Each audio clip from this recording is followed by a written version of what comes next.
हमारी संसद लोकतंत्र का मंदिर है, किसी राजा या राजघराने का महल नहीं। सेंगोल हटाकर संविधान रखा जाए, ये मांग है संसद में बैठी तीसरी सबसे बड़ी पार्टी सपा के सांसद की। वे नहीं चाहते कि लोकतंत्र के मंदिर में कहीं पर भी राजतंत्र की झलक हो। नमस्कार, मैं हूं किरण, आप देख रहे हैं डेली लाइन। सपा सांसद की इस मांग पर सपा सुप्रीमो अखिलेश यादव का रिएक्शन सामने आया है और उनके रिएक्शन पर बसपा सुप्रीमो ने उनसे ही सवाल कर दिया है। मतलब कुल मिलाकर संसद की कार्रवाई शुरू होने के साथ ही वार पलटवार और बयानबाजी का सिलसिला बदस्तूर जारी है। क्या है मामला, किसने क्या कहा, तो सोशल मीडिया पर एक बार फिर से सेंगोल की चर्चा हो गई। देखिए इस खास रिपोर्ट में। समाजवादी पार्टी के लोकसभा सांसद आर.के. चौधरी ने लोकसभा स्पीकर ओम बिरला को एक चिट्ठी लिखी। चौधरी लखनऊ के मोहनलालगंज सीट से सांसद बने हैं। इस चिट्ठी में आर.के. चौधरी ने लिखा कि मैंने इस सम्मानित सदन में आपके समक्ष सदस्य के रूप में शपथ ली कि मैं विधि द्वारा स्थापित भारत के संविधान के प्रति सच्ची श्रद्धा और निष्ठा रखूंगा। लेकिन सदन की कुर्सी के दाईं ओर सेंगोल को देखकर हैरान रह गया। आगे चौधरी ने लिखा कि हमारा संविधान भारतीय लोकतंत्र का एक पवित्र ग्रंथ है, जबकि सेंगोल राजतंत्र का प्रतीक है। हमारी संसद लोकतंत्र का मंदिर है, किसी राजा या राजघराने का महल नहीं। मैं आग्रह करना चाहूंगा कि संसद भवन में सेंगोल हटाकर उसकी जगह भारतीय संविधान की विशालकाय प्रति स्थापित की जाए। चौधरी के सेंगोल हटाने की इस मांग की चर्चा सोशल मीडिया पर खूब हो रही है। इस पर अखिलेश यादव की पहली प्रतिक्रिया भी अब सामने आ गई है। जब उनसे सवाल किया गया तो उनका कहना है कि हमारे पार्टी के सांसद इसलिए ऐसा कह रहे होंगे क्योंकि जब सेंगोल पहली बार लगा था तब पीएम नरेंद्र मोदी ने बाकायदा उसे प्रणाम किया था। इस बार शपथ लेते समय शायद वो भूल गए। उसी को याद दिलाने के लिए शायद पार्टी के सांसद ने कुछ इस तरह का पत्र लिखा है।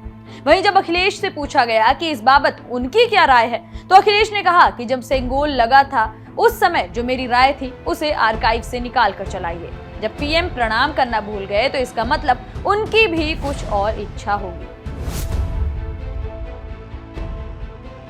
लोकसभा चुनाव में मिली करारी शिकस्त के बाद बसपा भी काफी ज्यादा एक्टिव है। बसपा सुप्रीमो मायावती हर एक्शन पर नजर बनाए हुए हैं।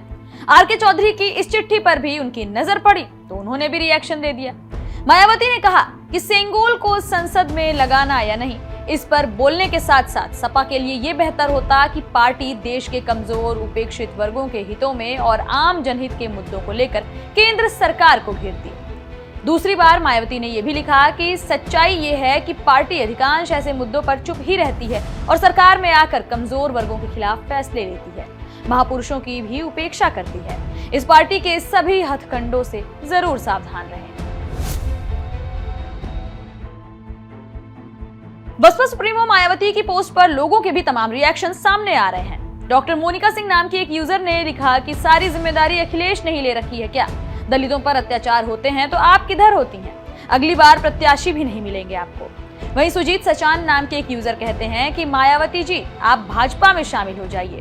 दूसरी ओर कुलदीप यादव नाम के एक यूजर कहते हैं कि विरोध भाजपा का करो तो तकलीफ बीएसपी को होती है।